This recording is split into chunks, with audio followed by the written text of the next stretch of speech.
صدر مجلس و رکن پارلیمنٹ حیدرآباد بیرسٹر اسدالدین اویسی نے حلقہ پارلیمان حیدرآباد سے 5ویں مرتبہ بطور رکن پارلیمان منتخب ہونے کے بعد آج پارلیمنٹ میں حلف لیا۔ اس کے بعد انہوں نے ایکس پلیٹ فارم پر اپنے ایک پیغام میں لکھا کہ انشاءاللہ میں جذبے اور خلوص کے ساتھ بھارت کے پسماندہ لوگوں کے مسائل کو اٹھاتا رہوں گا، اور صدر مجلس نے اللہ کے نام پر حلف لیا۔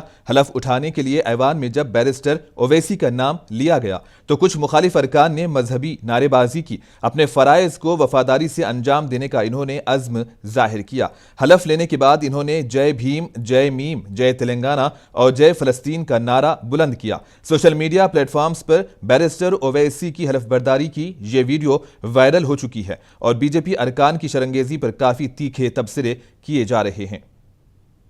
نصلی علی رسول الکریم، اما بعد، فاعوذ باللہ من الشیطان الرجیم، بسم اللہ الرحمن الرحیم۔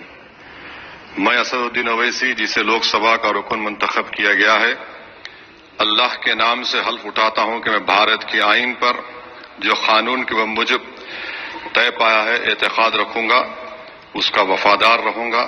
میں بھارت کے اقتدار اعلیٰ اور سالمیت کو برقرار رکھوں گا، اور جس عہدے کو میں سنبھالنے والا ہوں اس کے فرائض اور وفاداری سے انجام دوں گا۔ جے بھیم، جے میم، جے تلنگانہ، جے فلسطین، تکبیر، اللہ اکبر۔